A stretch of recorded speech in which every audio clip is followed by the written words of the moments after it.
नमस्कार।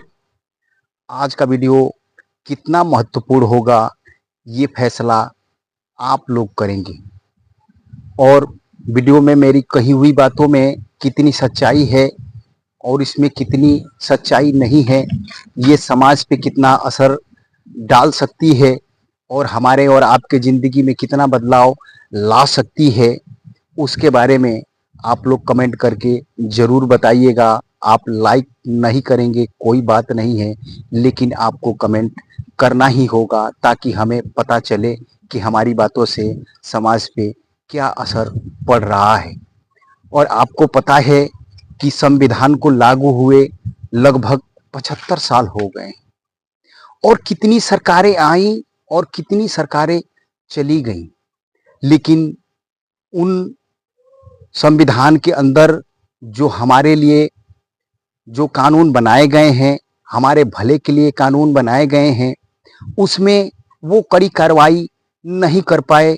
उस मामले में जिस मामले में हमारे और आपके ज़िंदगी में फ़ायदे ही फ़ायदे होने वाले थे।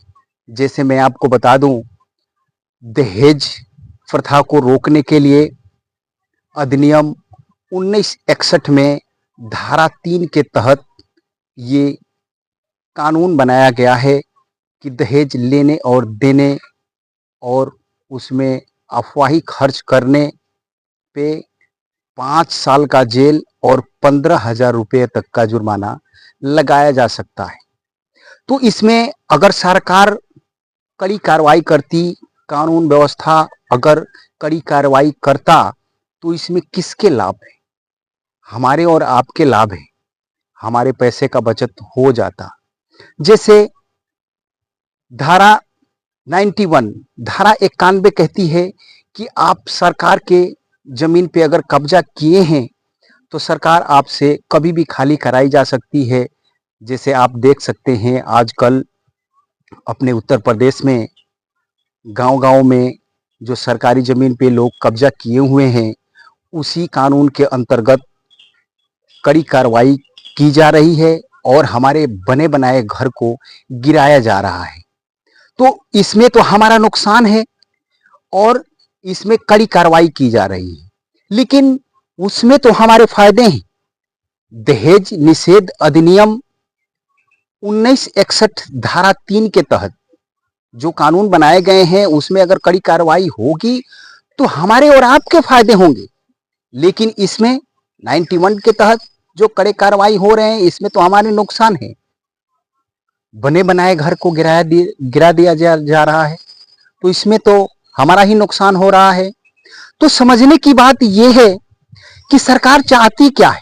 सरकार भी ये चाहती है कि हम उसी उलझन में फंसे रहें, हम उसी काम में फंसे रहें और हम दिमागी रूप से, शारीरिक रूप से और आर्थिक रूप से हमेशा तंग रहें और सरकार अपनी मनमाना करते रहे, क्योंकि हमें फुर्सत ही नहीं है। और मैं इसके लिए कह रहा हूं कि फुर्सत नहीं है क्योंकि हम तो 10 मिनट क्या 4 मिनट भी अपने सेहत के लिए नहीं निकाल पाते हैं, तो हम कह ही सकते हैं कि हमारे पास सरकारें क्या कर रही है इसके लिए फुर्सत नहीं। सोचिए, हम अपने लड़के की शादी करा देते हैं और खोखली शान के चलते उस शादी में हम 10 लाख 15 लाख रुपए खर्च कर देते हैं। पैसा है तो ठीक है, नहीं तो कर्ज लेके या खेती बांधे रख के या कहीं से भी पैसा हम खर्च करके खोखली शान के चलते हम शादी में पैसा खर्च करते हैं और उसका नतीजा निकलता क्या है? शादी के 4 ही दिन बाद अपने बच्चे को हम गाली देते हैं। का ये ससुर मेहरारू के लगे सुतल बड़ो, कर्जा में आदमी डूब गइल बा, काहे ना बाहर निकल के जा तरह कमाए। सोचिए, आप शादी क्यों कराए? क्यों शादी कराए? उसकी आपने आजादी छीन ली, उसकी पढ़ाई छीन ली, सब कुछ तो छीन लिया। अब क्या वो अपने बारे में सोचेगा? क्या सेहत के बारे में सोचेगा? अब तो वो 15 लाख रुपए की भरपाई क्या पता वो जिंदगी में कभी कर पाएगा भी कि नहीं कर पाएगा। क्या वो पत्नी से प्यार करेगा? क्या अपने परिवार को वो जान पाएगा? उसके ऊपर तो आपने इतनी बड़ी बोझ रख दी है कि वो खत्म हो गया है। कल को पत्नी उसकी गाली देगी कि आज जब तुम मेरे पास रहना चाहिए था तो तुम मेरे पास नहीं थे, बाहर जाके काम कर रहे थे, और जब बुढ़े हो गए तो मेरे पास आए हो। क्योंकि उस जिम्मेदारी के बोझ तले वो ऐसा दब गया है कि वो अपने बारे में, अपने परिवार के बारे में, अपने पत्नी के बारे में सोच ही नहीं पा रहा है। सोचिए, अगर कड़े कानून लगे होते, हमारे पूर्वज के समय से ही ये कानून बनाए गए हैं, और उसी समय से अगर ये कड़े कानून लागू हुए होते तो आज ये सिस्टम बंद हो गया होता। और जो पैसे हम 15 लाख रुपए हम खर्च करते हैं झूठी खोखली शान के चलते, वो पैसे हम लड़का और लड़की की जब शादी होती है उसके हाथ में अगर रख देंगे तो उसकी जिंदगी वहीं से बन जाएगी।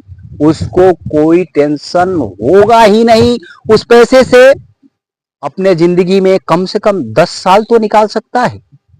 उस पैसे से कोई कारोबार तो कर सकता है। उस पैसे से कुछ जिम्मेदारियां तो निभा सकता है। शादी के 4 दिन ही बाद वो इतने टेंशन में तो नहीं आ जाएगा।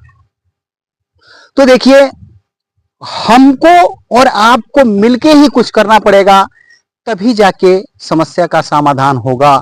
और देखिए, मैं इसके बारे में सोच लिया हूं कि क्या करना है, मैं अगले वीडियो में बताऊंगा। कि अगर आपको लगता है कि मेरी बातों में सच्चाई है तो अगले वीडियो में मैं ये बताऊंगा कि हमको क्या सिस्टम से चलना है, तो जो पूर्वज करके आए हैं वो भी बरकरार होगा, और हमारा पैसा भी बचेगा, और हमारे बच्चे की जो मानसिक स्थिति है वो ठीक भी रहेगी, और हमारे जिंदगी में कभी तकलीफ नहीं आएगी।